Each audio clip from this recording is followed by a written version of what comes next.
Shalom. How are y'all? It's late Saturday night. I think it's probably after midnight now. And we're here for our secret sermons on a Saturday night after work. I always read us a portion from the Nag Hammadi scriptures. I was just interested and I was curious about them, and I wanted to look into the Nag Hammadi scriptures and the Gnostic Gospels and the Dead Sea Scrolls and some of those other additional works that didn't make it into the traditional Bible.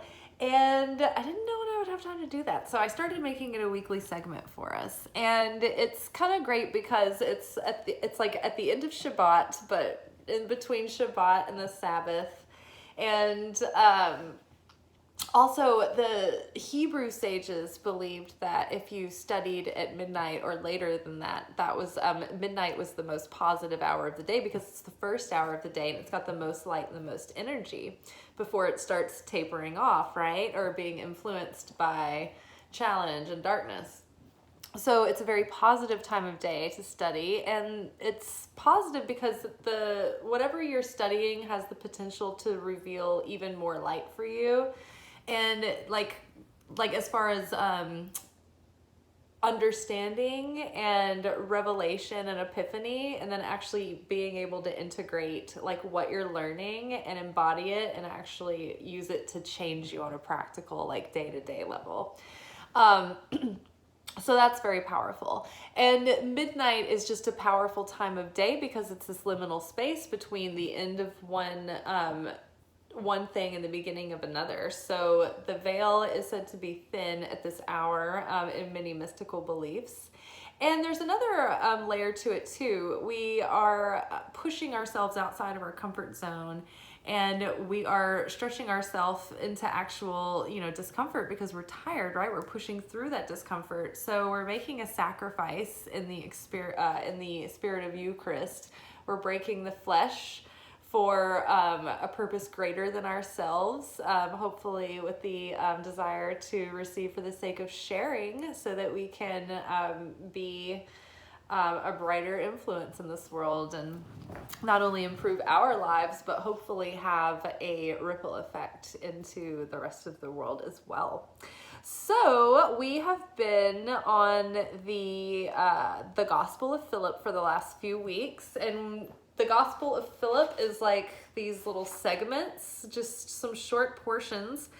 The portion that we've been looking at for the last 3 weeks is the inner and the outer. And it's interesting because when I first read this and decided to do this portion a few weeks ago, I remember thinking at the time it's like pretty much fairly straightforward. I'm not sure what I will talk about other than just reading it. And then it's so funny because here we are, like our third part of just delving into this. And there might be a fourth final part, and that'll really round it out in a nice, even manner, because there was a neuroscientist that I wanted to go back and listen to again and incorporate in our discussion tonight, but I didn't get a chance to listen to that podcast again today because it was like an hour and a half or 2 hours long. It was long.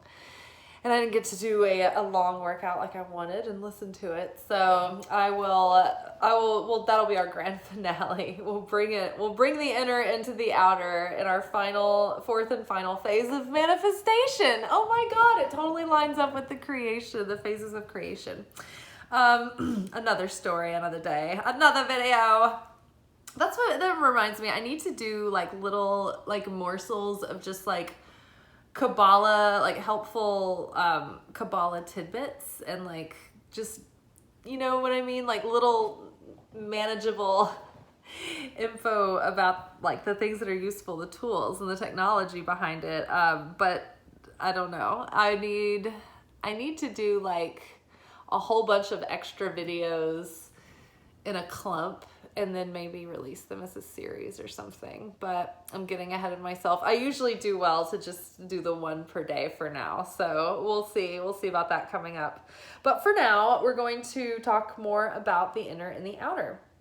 And so what we've been discussing is like for the last really the whole month of Cancer, there has been a lot of emphasis in the messages that I've been getting and the themes of the information coming to me. It's all talking and pushing us to a point in our elevation and in the initiation period, kind of like guiding us through this portal into our next chapter of life, where we kind of have to take all that we've learned and gathered up until now and start really embodying that and like making our decisions based on like trying to do it better this time, you know, anchoring in and grounding in all of the wisdom that we've earned over experience, over things that we've learned through, you know, messing things up and making mistakes and failing. Like, it's time that we, instead of repeating the same cycles,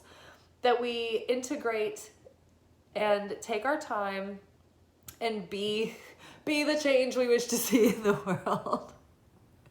But like, be well, be better, be new, be born again. And like, you really can just decide to start being a different person. It's mostly like our reluctance or our procrastination or just our lack of awareness that prevents us from doing that, right?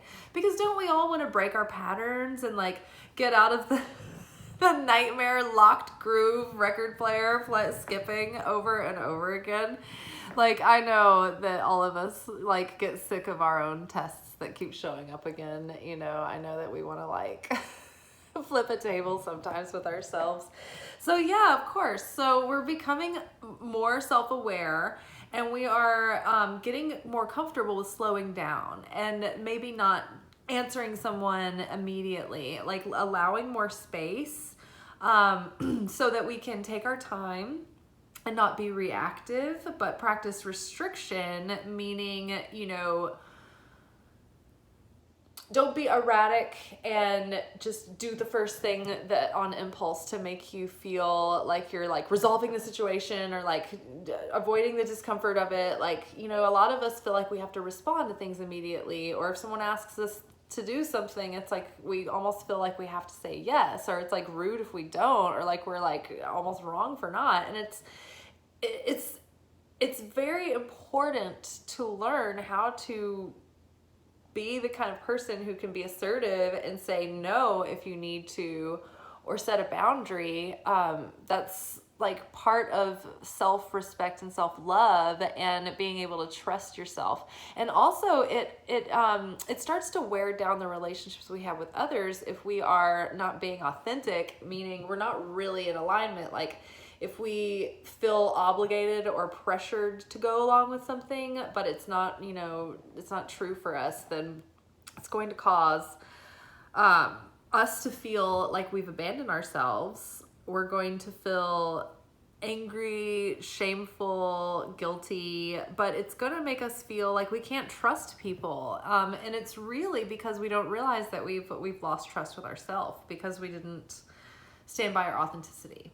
Now, however, when things are authentic, you know, and true for you, it aligns and things like flow more harmoniously. So we have been talking about integrating the wisdom. We've been talking about how what's going on in the internal realm is manifested and mirrored in the outer realm. And how that can show up in like physical, mundane ways. Almost like, so this is a good example of inner and outer as well. The spiritual realm always communicates through symbolism. And so it's weird how like, when you dream something, sometimes it's kind of literal, it depends on the dream, but usually it's symbolic. For the dream, it's like the symbols represent like how you feel in your waking life, or, you know, describe situations that are manifesting in your waking life. But it's like because of the whatever your inner landscape is, you're kind of manifesting that on the outside because that is flavoring your electromagnetism in your auric field. And so, and also our subconscious is making decisions, you know, based on what the neural, our neural system has learned and is used to, and like we're chemically prone to do, but also, you know, all the subconscious patterning over time, right? So there's so much going on the inside that's manifesting on the outside, right? And so the outside mirrors symbolically what's happening on the inside. So the outside kind of becomes like this living dream where in our dreams, the dreams symbolically represent what's happening on the outer world that was created because of originally what's on the inner world. And then our outer experiences are symbolically representing what's going on in the inner world.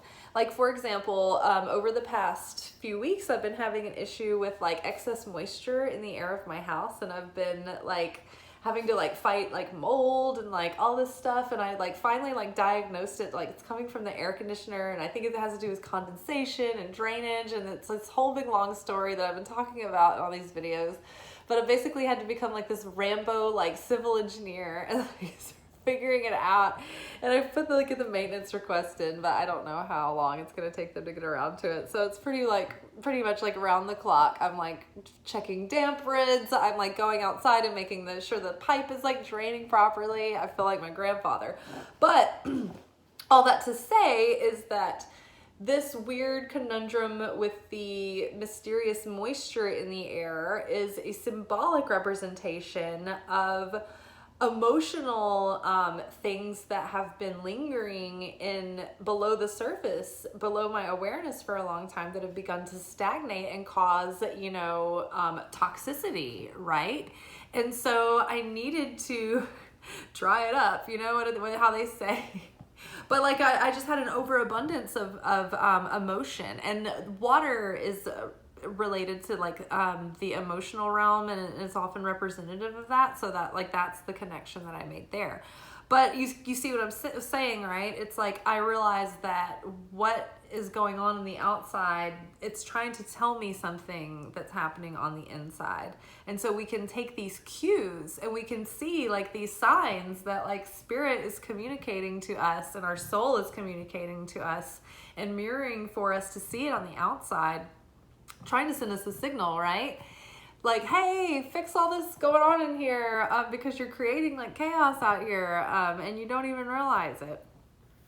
So that has been kind of on the forefront of just starting to practice being aware and noticing like the synchronicities and the signs and the symbols that are happening around you.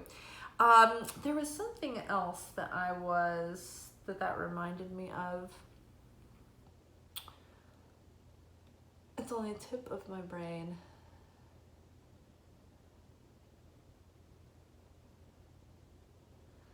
Learning. It was really important. And I kept thinking like, oh, make sure and say this. It'll come back. But will it come back? Oh, I'll let it go for now, and maybe it'll circle back around. So then we have, I've had this like manifestation of this going on in the outer world. No, it's totally gone. So what I'm going to do is I'm going to read our portion. It's the same one we've had, but I'm going to read it through once, and then I'm going to go back and we're going to talk about it line for line. And then probably what I was going to talk about before will like pop in at some random moment, and I'm going to like refer to my notes, and yeah, we're just going to keep on going with this. So the inner and the outer. For this reason, he said, he being Jesus, I'm assuming.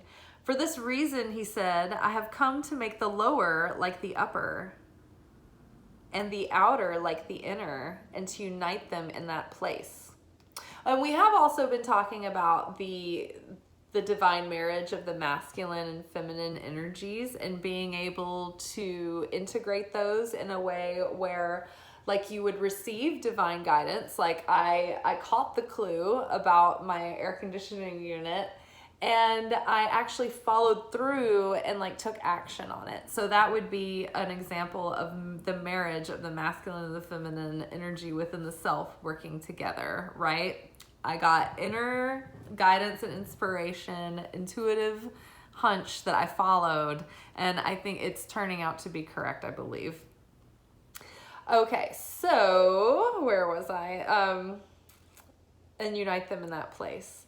He spoke here in symbols and images. Well, spoke here in symbols and images. What was it about the symbols and the images? It's going to drive me insane.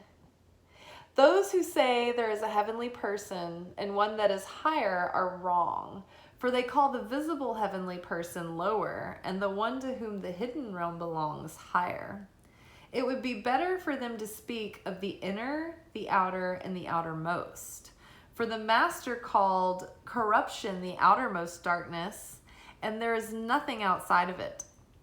He said, my Father who is in secret, he said, go into your room, shut the door behind you, and pray to your Father who is in secret.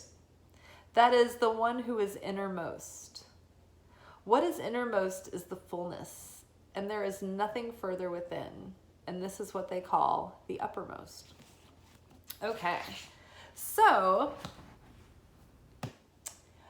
this world is mostly, it's like 99% non-physical, behind the scenes energy, kingdoms and mysteries and realms of other organized beings and creatures and processes and machinery of the cosmos. It's hard to put it into a language, but there's more going on in the non-physical than what we can see, feel, and touch in this physical reality. And that what I'm saying, the physical reality, I'm talking about like the whole of the whole multiverse, right? We're talking like whatever's outside of this universe. We're talking like anything that's like physically made manifest, right? So 99% is the non-physical, is the spiritual, energetic, like things that are going on, not in the physical. And only 1% of reality is actually physical. And so I think that, well, first of all, let's just put a pin in that. So 99% we can't see. 99% of reality is non-physical and we can't see it. And it's mostly like abstract energy, energetic influences, right? And then 1% is actually the reality that we live and interact in. Now,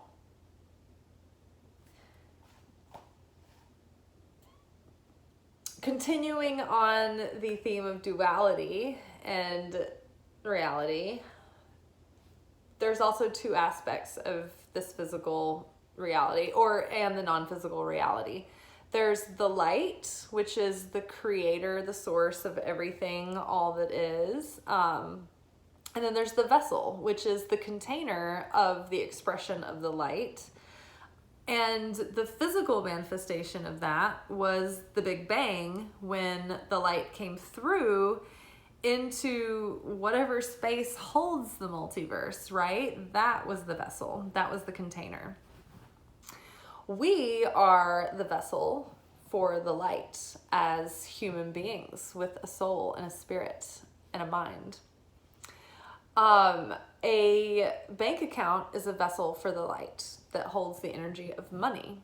A job is the vessel for a light that allows the flow of sustenance, right? So it's all about light and vessel. And as the sacred vessel of humanity, our assignment on earth overall, it gets more detailed, but the basic principle for us to try to adhere to is to have affinity with the light, right? We know from the law of attraction that like attracts like, right? We understand that what is in resonance can harmonize, right? And what is in dissonance cannot harmonize. So we want affinity with the light. And in order to have affinity with the light, so we can resonate and be in harmony with the blessings and the miracles and the flow and the ease and the fulfillment and things kind of working and growing, right? And not chaos, but the harmony of it. In order to have affinity with the light, we must be the cause and not the effect. So the light is the cause. And a physical example of the light being the cause was the moment of, I feel like the moment of creation was on the edge of physical and non-physical, but I think that the physical manifestation of it in our reality was the Big Bang. So, or it's like life is always a metaphor for the spiritual truth, and like the spiritual truth is always like mirroring like the world. It's like these like slides, right? They're always like reflecting one or representing one in like this metaphorical way. Like the truth in the same stories are told over and over again throughout like nature, throughout life, throughout all of these different things, and it's not coincidence, right? So the Big Bang was the cause, meaning like the explosion happened from a singularity that was basically like this tiny little microscopic point of density, like a BB that held the whole like of the universe inside of it. And when that exploded, it was the first event, right? Let's pretend that was the voice of God saying, "Let there be light." So the light happened, that was the cause, and then the effect was the expansion of the vessel of the universe that held all of that star gas. And like when you see the depiction of it in the digital like recreation, you always see like this oval of like heat and dust and chemicals and minerals and stuff forming, right? So that became the vessel, but that was the effect. So we are like kind of naturally the effect, but we want to rise above that and transcend our egoic nature that is reactive, that is affected, and we want to have affinity with our eternal nature, which is the cause. And so when I say eternal, I'm not so much talking about a timeline, kind of linear timeline, kind of eternal where it's like always has been and always will be. I'm starting to learn that eternal is really talking more about something that sustains in like perpetual perfection. Like it doesn't fluctuate, it just keeps going, and it's not affected. It's the cause, right? So if the cause is not affected, then it's eternal, it's unwavering, it's unchanging. And so we're trying to become more like that. But in life, you know, we become the effect every time something happens and we react, and it gives us a reaction. Like physically, we can't help but have like these chemical reactions that happen when things trigger us or surprise us or excite us or whatever. It's natural to have a reaction. It's part of the way our ego like helps keep us alive and like helps keep us engaged in life and excited, right?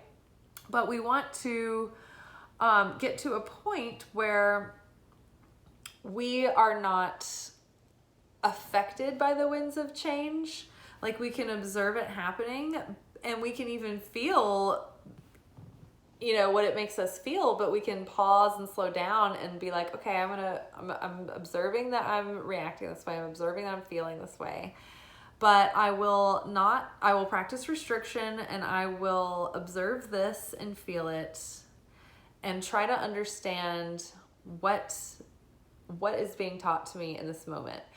Okay, pause. That's what I was going to say. Okay, so I was thinking the other day, because I was talking to my nephew about something, and I was going to illustrate the point that like, something frustrating was happening. And I was thinking, you know, when things that are frustrating happen, it's usually just like the universe trying to like teach us a lesson. But that always sounds like, it always makes it sound like we're being punished for being bad, like it's going to teach us a lesson, and like or you just weren't enough and you had to be taught this way, and it always sounds kind of like disciplinary. But it occurred to me that it's more like training. Like this is an opportunity for training. So when you have something like, say, that triggers you or whatever, it's, instead of thinking like, oh, this is just me like learning this lesson again, or like this is the universe is doing this, it's an opportunity for me to learn or like to teach me or whatever. Think about it as training, right? So for me, whenever I feel like life is giving me like for instance, if I'm having like a difficult shift at work and things are getting frustrating and I'm like getting triggered, it would be more accurate to say like the universe is giving you training opportunities to be able to have like a higher threshold for stress and to be the creator of my reality, right? And so that goes back to having affinity with the light and being the cause. When we have certainty in the light, and we really understand that we are the creators of our own reality, and that's part of the blessing of being human, is this is an ability that we have to co-create with the divine, co-create with the light of divine moving through us, because we are vessels for the light. So we were supposed to come here and hone these, these abilities.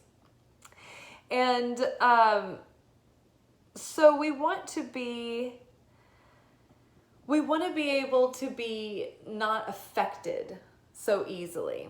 I think that's where I left off. And so you would like pause and, try to process what's happening before you react. And maybe what is referred to like as a short circuit, or like create chaos.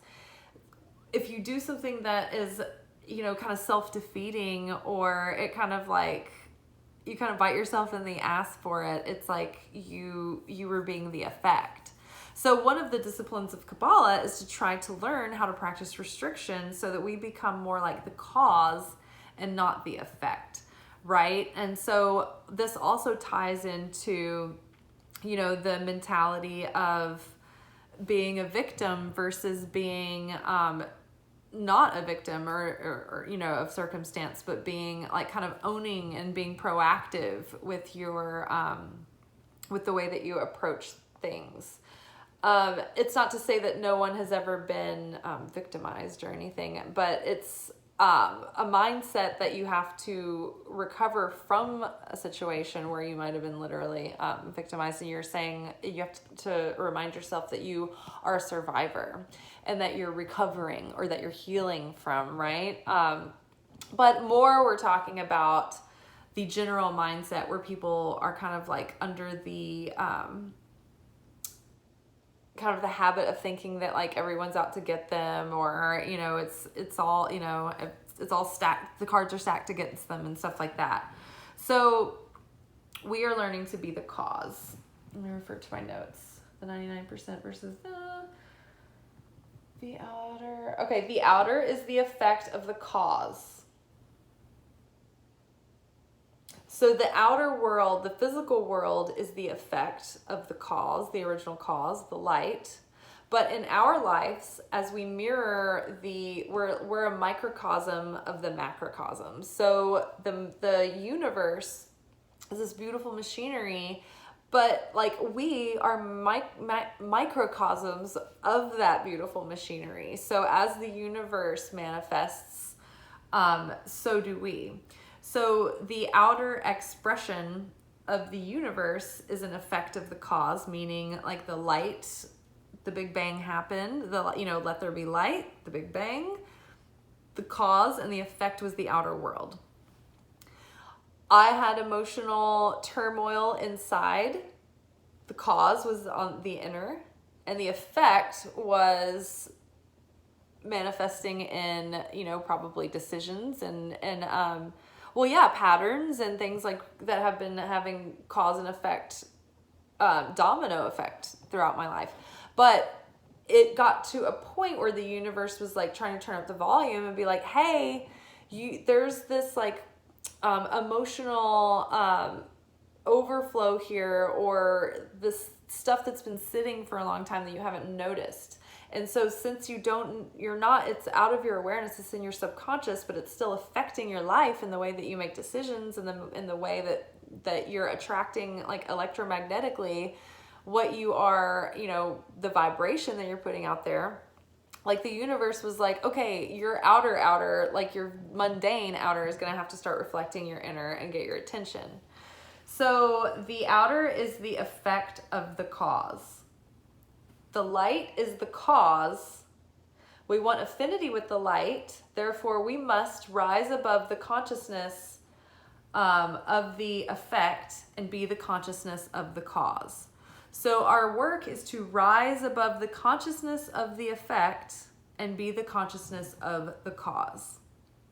Another straightforward example of this is being the effect would be if I went into work and it was like a slow night at the restaurant, or like a slow couple of weeks or whatever, and I was getting like really uptight and like worried about money, and just like all of the conditions that I was seeing started affecting like my mood and like my vibe and like my optimism and my energy and my mindset about going into work. And then I would start, probably attracting like the bad tables, like they would be like magnets to my section, you know what I mean? Whereas a person with cause mentality and not effect consciousness, but cause consciousness, that's what I try to practice that going into work. And so what I do is I set my mood before I go in. I pray out loud. I use my words. I ask my heavenly help for help and guidance. And I, set my intentions for the night. I set my goals. I decide before I go in, this is my mood. And I'm going to do everything I can to maintain that and not let anything like throw me off track and start ruining my night, because I don't want my night to spiral in a down, like to take a nosedive, right, into a downward spiral. So I make a practice of putting myself in the mindset of the cause before I go into work. Also, I think that people who are in the consciousness of the effect are more prone to being impressionable, and especially prone to getting sucked into like mob mentality and like mob thinking. Like it's like people getting like really upset about the recession. And I mean, yeah, you can justify being upset about the recession, but the thing is, when I look back on it, I feel like we've always been in a recession. Like nobody tells us like when we're out of the recession. It's just like everybody's getting all upset, and I can't even remember one time like throughout my life that the recession being so bad that it was like go the Great Depression. But like the news, everybody acts like so extra about it. It's like, yeah, everything is more expensive, but like somehow like it kind of like, you kind of just make it happen, right? And like it, and if you're the cause, if you're the effect, you're going to believe how bad it is. Oh, these gas prices. Oh, you're going to be obsessed with it everywhere. And your situation is going to start reflecting your scarcity. But you can be like a magical divine person, be the cause, and be like, yeah, I mean, I see this happening, but really my life has never been like that greatly affected by a recession. Like it's even in the stock market, like they like experts are like, oh, I love a recession. That's the best time to invest in the stock market because everything's cheap. And then as soon as the cycle is over, like it always is, like it will be any minute, then yeah, like your stock's going to go up and you're going to get rich, right? So it's like, it's just part of like, the cycle of economy. But people, they want all the facts. They want to, I mean, you can look at the charts, you can look at the numbers, and they want the, they're so attached to what they can see, feel, and touch that you can't even like get through to them and be like, hey, look, you can actually create your own reality, and it's like totally magical and it's miraculous and it's real, but you have to like get a hold of yourself.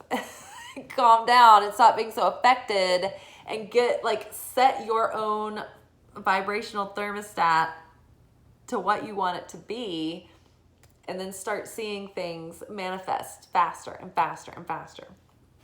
Tonight, we were polishing glassware and silver at the end of the night after the restaurant closed.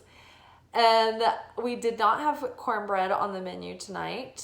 So it should be said that like at the end of the shift, like everything in our restaurant is made fresh daily. So if there are batch things that are left over at the end of the night, like we can have them. They're not going to throw them away.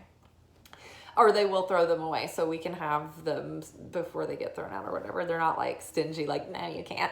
So today I said out loud as we were polishing and we were just like joking around, and I was like, I was joking lighthearted, but like I knew it was highly possible that I could manifest this because I do it all the time. I said, can we have cornbreads, even though they weren't on the menu and there's no reason that they should even be in the building or have any like batter ready. And it might have been 45 seconds. It was like less than a minute. I like stepped away for a minute and came back. And my coworker was like, Liz, they just brought cornbread. Just went around the corner, go grab some. I was like, what? Oh my God. It took less than a minute to manifest that because I'm so certain that it's possible. I don't care. I'm comfortable with being labeled insane or wrong. Like, there's nothing to lose, right? Just try it, right? And it may take some practice, but try small things or whatever. But yeah, so that was being the cause and being the creator of my reality and preparing my inner world and keeping it prepared so that things like that are more easy. But that brings me to another point, is that when it talks about the inner person being, let me just refer to this and we'll read it because I got off sidetracked on the notes, but I think I need to like read this portion before I talk about that. Okay, so let's see. Those who say there is a heavenly person and one that is higher are wrong, for they call the visible heavenly person lower and the one to whom the hidden realm belongs higher. Now, for starters, I think that is talking about how the visibly heavenly person lower. This is talking about someone who is preoccupied with the physical world. They're very earth, very grounded, very just the facts, ma'am. Like, they want the stats, they want, proof. They're wanting, they don't have faith. They don't even want to stretch themselves to entertain what they can't prove.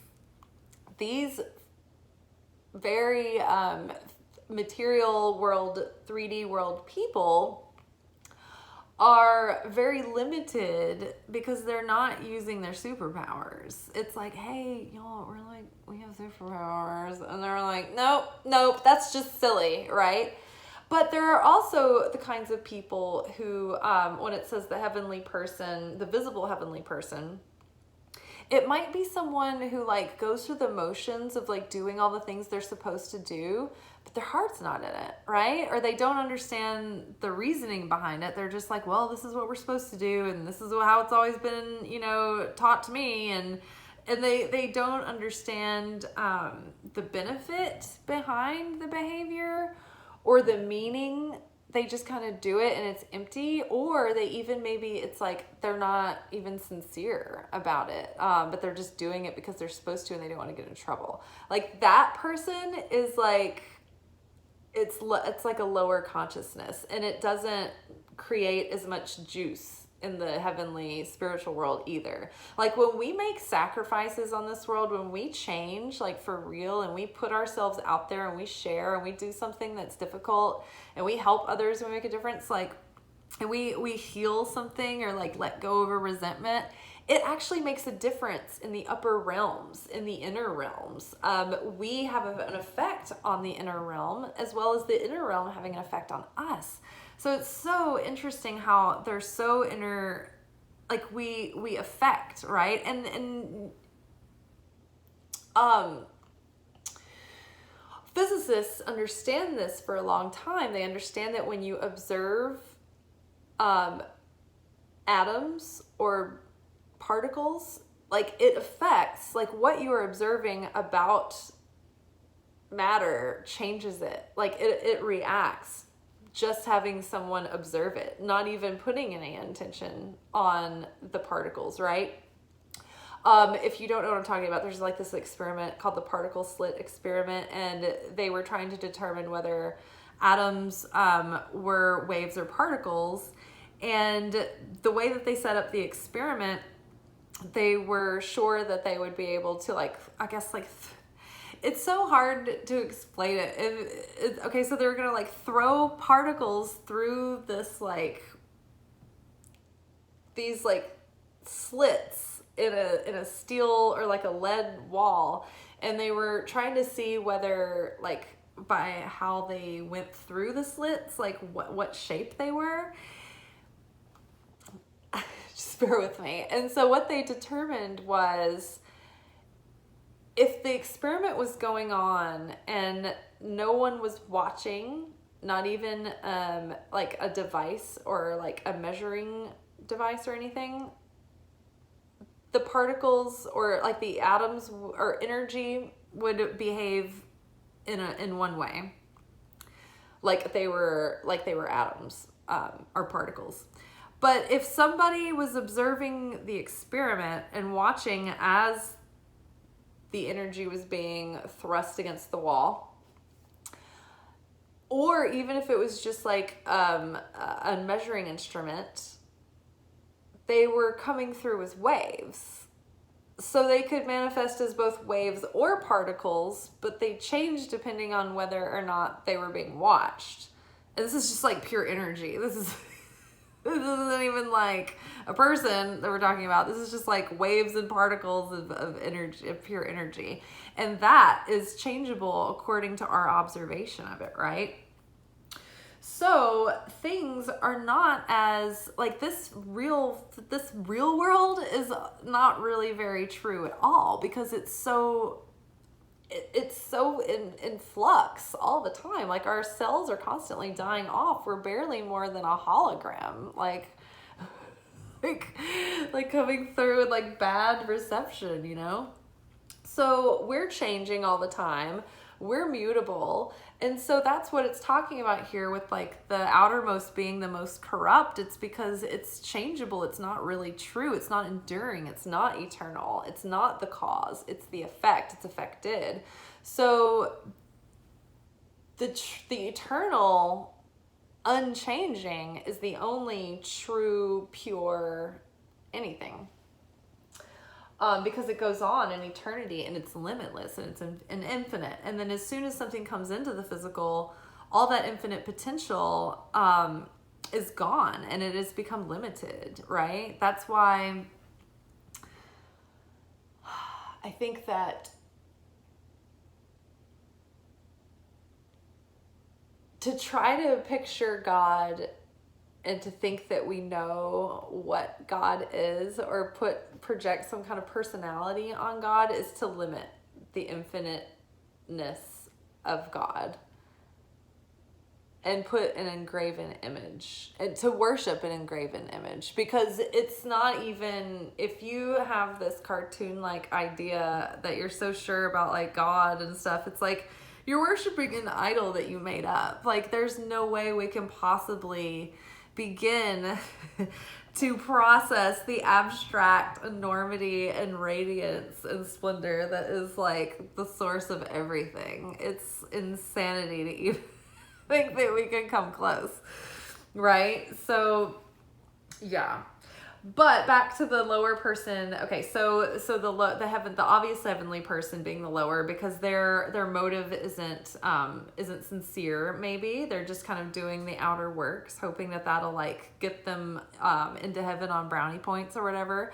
But the real, the one to whom the hidden realm belongs is the higher person. And to that person, they know that the kingdom of heaven is revealed as they dive in and do the work, because it's something that brings them like to life. It's something exciting. It's something that is an adventure of revelation and exploration. it's not something that is a task or a chore. It's a discipline for sure, but it's something that is fulfilling and adds richness to that person's life. So they're in authenticity. They are sincere in their acts when they do something in the spirit of sharing, or when they do something that is a sacrifice or to overcome themselves. It's not because they're afraid they're going to go to hell if they don't, or that they're not either gonna be praised for doing it and like get a brownie point. They do it because they're in love with the creator, with the universe, with life, with the process, right?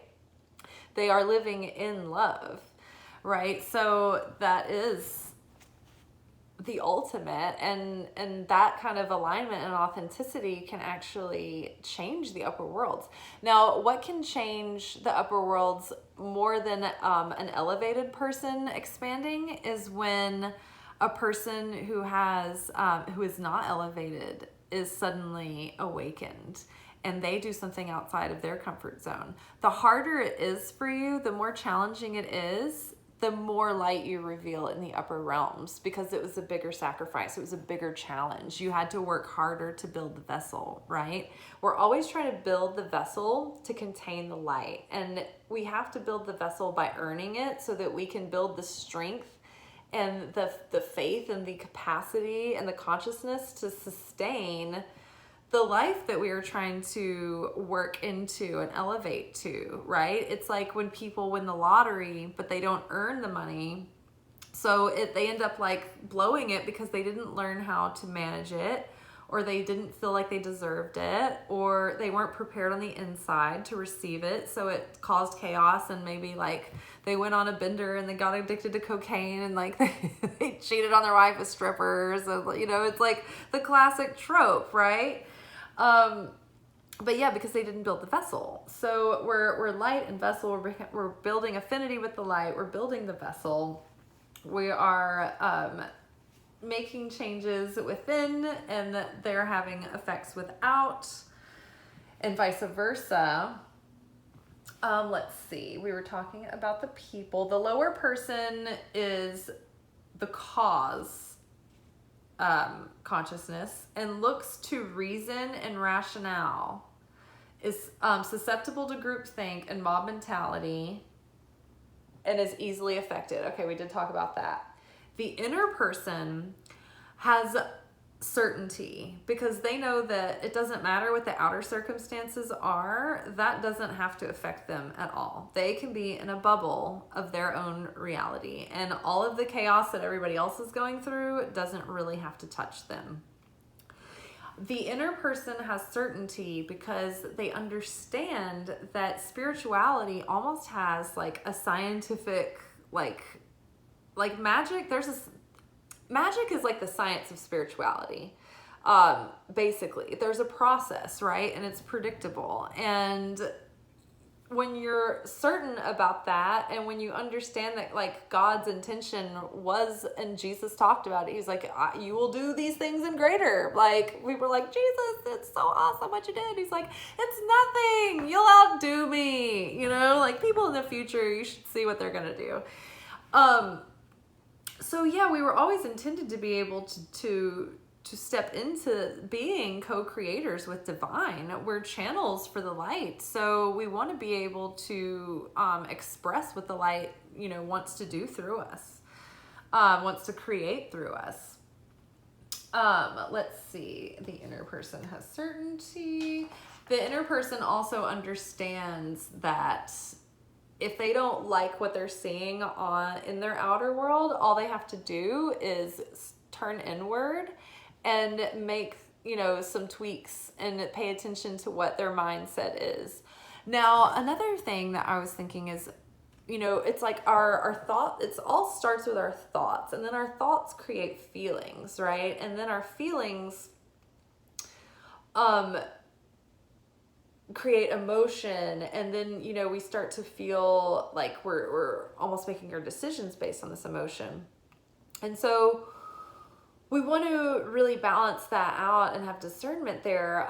But the most inner, like, it's like everything starts in the thought realm, and that's where it's the most vulnerable to being corrupted. You know, it's like, will this seed thought take on worry and lack and fear around it, or will it take on optimism and confidence and enthusiasm, right? Also, it starts in the inner world with the idea, but it crystallizes until it starts to become manifest on the outside through our words. First through being able to form a visual picture, then words, being able to communicate that, then, you know, actual physical representation. But I just was thinking too that the innermost is kind of like represented by our thoughts, because you can't really, I won't say that. I was going to say you can't really read someone's mind, but you can sometimes. But for the most part, generally speaking, our thoughts are hidden. You can't look at someone, you can maybe look at them and think of something general, or maybe if you're telepathic, you can like read their thought. But for the most part, average person cannot look at another average person and know what they're thinking.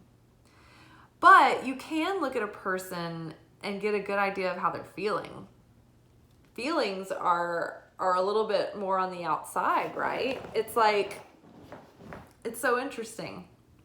And then, so part of the neurological conversation that Joe Dispenza was having on the Lewis Howes podcast, they were talking about how, like the thoughts produce electrical, like the electricity in our nervous system, but our feelings produce like electromagnetism in our auric field. And so that's like literally science being able to like point out like, okay, this is your vibe. This is you and what you're attracting, right? This is the electrical magnetism that you're creating in your body. And it starts with, it's a combination of your thoughts and feelings. The inner and the outermost being made manifest. So yeah, I think that, I feel like we've rounded it off, but I did think that there was a big emphasis this week on being careful not to be, or even noticing those people that like they won't hear of any of this nonsense. They just need to be so grounded, and they only believe what they can see, and they only believe what they can like go and like look up the facts for. And that's why a lot of like, you know, brainy people, like very smart, intelligent, learned, educated people are agnostic, because they don't have any proof, but they don't understand the point of faith and how faith works. It's like faith is something that you develop for times of uncertainty. There's no point, like faith won't help you if like, you know, for sure. Having faith that something exists that you can't see trains you for the moment that you need something to hold on to when things are uncertain and you can't see. Does that make sense? So that's why, like, you know, people that don't have faith in times of uncertainty, they get really reactive, because they don't have that like deep abiding comfort in the uncertainty, knowing that there are things that they can't see at play, right? And then a step beyond that is being a person that's sort of like in on the secret and on the joke, and is like, okay, I kind of am like learning how to wield the forces of reality and creation, and I know that it's kind of like the scientific like process, and if I can nail the ingredients and get them just right, like it's kind of predictable. So yeah, so I would say be careful not to be the person that puts all of your faith in like only what you can see, feel, and touch. and expand yourself to believe in what you can't see yet. Because in order to manifest something, you have to believe that you will have it before you can see that it is possible. Now, the nervous system benefits from seeing to believe. But if you want to transcend just like the basic manifestation ability and you want like real superpowers, you have to be in a state where you are already living in the satisfaction of having what you think you want that you haven't had yet. Like you already live in the satisfaction of your future manifestation. Because time and space are only illusions and they're only avatars. And so have you ever wanted something like anticipated, like a Christmas morning because there's some gift that you want, or like you've been waiting to go on vacation and then you go on vacation, you're there and you're in it. And then when it's all over, it's like, almost the anticipation of it was an experience in and of itself, and then you have the experience, and then it is what it is. It may or may not be as great as you hoped it would be, and then when it's over, it's past, and you're like, well, that was fleeting. But having the satisfaction of the whole experience before you ever go and have it, like, you know what I mean? Like, just enjoying like the whole process. But believing that whatever you desire that's really not in alignment with you is already yours. And all you have to do is connect with it in time and space. The moment that you really need it or want it or whatever, it'll be there. And the more that you're like, yeah, I know that's for sure, and I don't need to see to believe, like, you're the cause, not the effect. You are becoming eternal. Because when you know that you're the creator of your reality, your feathers aren't as ruffled by the conditions of the outer world, because you're like, okay, well, I don't have to be affected by that. And I'll sustain over here, and I will create my electromagnetism to create a different experience for myself. All right, you guys, I am tired. I am probably talking in circles now, but I think that this stuff is so thick that it needs to be chewed on for a while before we can swallow, or we'll choke. Oh, metaphors. All right, y'all. This was a lot. It's 57 minutes. Sorry. I hope that y'all have a good Sunday. I will see you tomorrow night for our weekly Oracle forecast. I can't believe how fast this week went by. It's crazy. Have a good Sunday, guys. Enjoy it. We'll talk to you tomorrow night. Bye.